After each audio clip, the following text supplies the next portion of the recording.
Hi everyone, welcome back to my channel. My name is Libby. I created this channel to share things I enjoy and my learnings to inspire others and build a high vibrational community.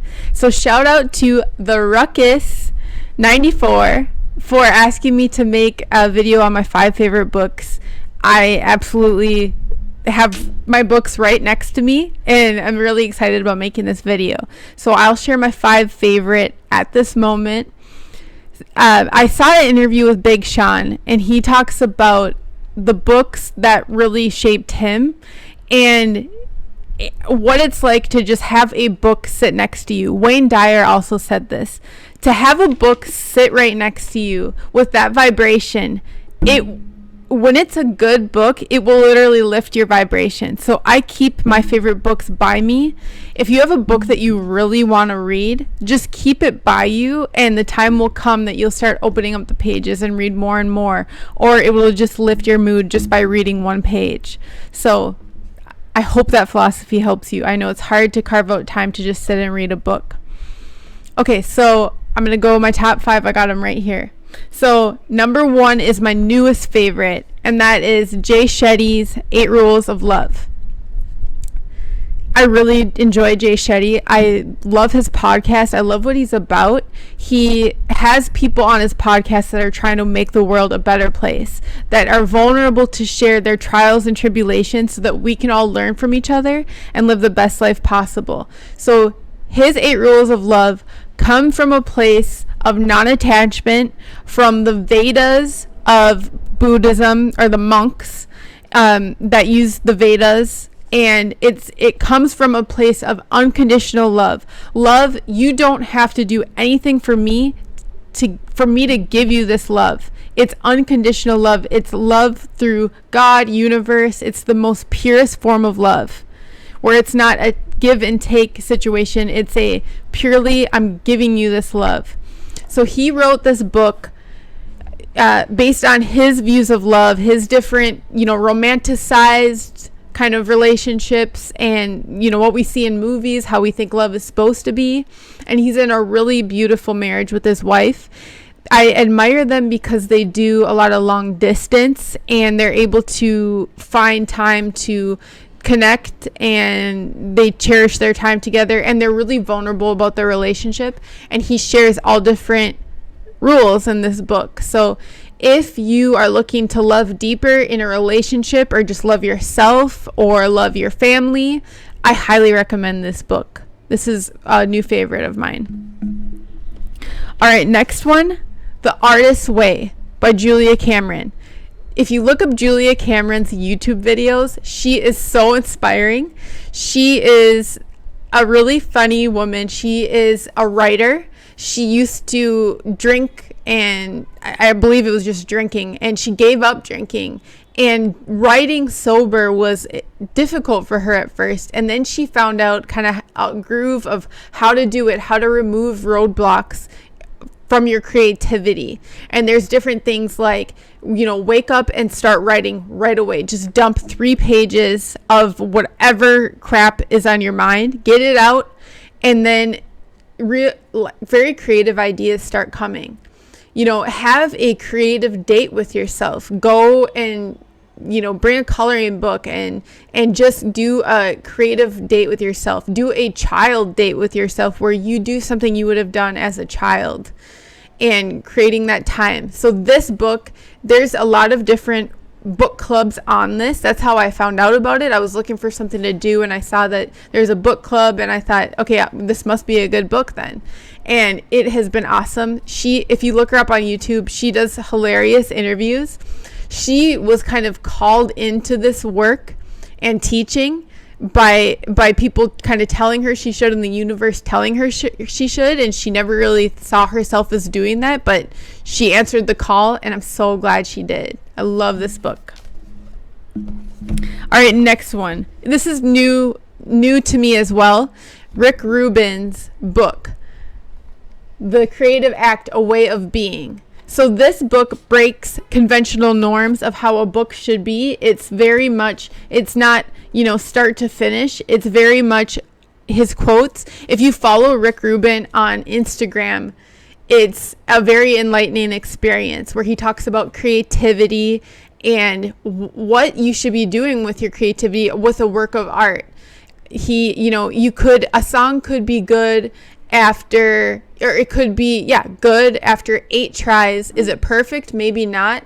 But, at 8 tries, maybe it's good enough. And you can move on to the next thing. Maybe don't strive for perfection, but strive for kind of good. And the way he views music as just a work of art. And the way we really can't view, even though I've made, videos on my favorite albums, it's like saying that's my favorite painting. And we can't compare artist to artist. It's literally their art. And one thing he said is, we can't say that Beyonce's journal entry is better than Drake's. It's their art. It's what they've put out into the world as their creativity. And so there's so much creativity that you can have, whether you're an artist or not. It's in your daily life. It's in the, driving to and from work, and you take a different way and you look at something different. You do something a little bit differently that can set your brain on a creative place. And I love this book. I love Rick. I am so glad he made this, and I hope you check it out. This is one of those good ones to have where you just want to flip it open and look at it and see what calls to you. All right, this is one of my favorite books, Ask and It Is Given.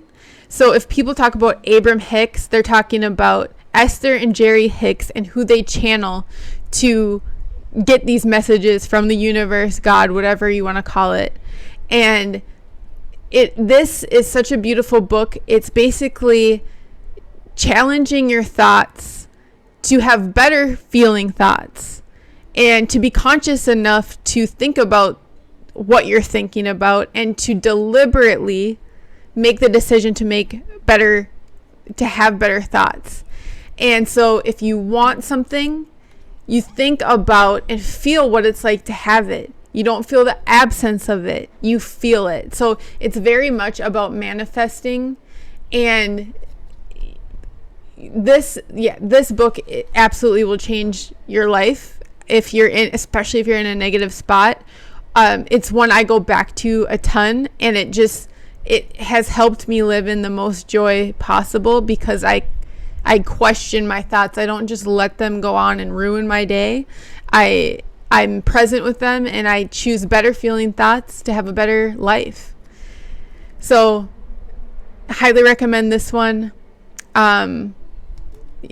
This is one I just keep by me constantly. And also this is one that Big Sean had recommended that changed his life when he read it in high school. So I can't even imagine had I read it that young. This book is my favorite. I love Gary Zukov. I love him. And so this book is really funny how it found me. I had gone to a Goodwill. I was looking for a piece of furniture or like a side table. And so I had gone to one Goodwill. I saw this on the shelf. It just stuck out to me. I wasn't even looking for a book. I saw this on the shelf. I thought, well, what's that? I don't know. It just looks weird. I'm not going to read a soul book from Goodwill. And so I went to the next Goodwill, and there it is again. Walking by, it's sticking out. And so I had the purple copy. This is the newer looking version. I had given it to a friend. And so I just love having this book by me. It talks so much about the spiritual love and very much spiritual partnerships. As if you believe in marriage and the whole long term, you signed up for this person and now you need to be together forever, I fully support you. I'm more of the mindset, I hope that the person that I absolutely fall in love and marry with, that am with them for the long haul. But also, relationships will teach us something. And if they're no longer teaching us, loving us, or enlightening us, then it's time to move on. And this book is about gracefully letting go and following what fulfills your soul. And it really taught me that the most impactful meaningful relationships are the ones that help you become your most authentic selves. It's people who see you or help you see yourself and just be the most connected to your truths as possible. So I absolutely love this one. I reference it all the time. Oprah loves it and has had Gary on multiple times, Gary Zukov, and it's just a beautiful, beautiful book. So I am missing a couple. I just thought of The Alchemist. I have that in another room. The Alchemist, obviously, is a top one for a lot of people. So those are my top 5. I hope that they resonate with you. If you have a top 5, I would love to know yours. Let's learn from each other. Let's grow. And thanks for being here today. And just remember, we're all on our own unique journeys. There's no levels. There's no, this person had this amazing karma, so they're rewarded with being a famous LeBron James. Everybody deals with the same kind of hells in their own way, the same kind of joys in their own way. It's not, one is better than the other. We're all on our own journeys and we're all learning. So let's support each other. Let's love each other. And I look forward to hearing from you.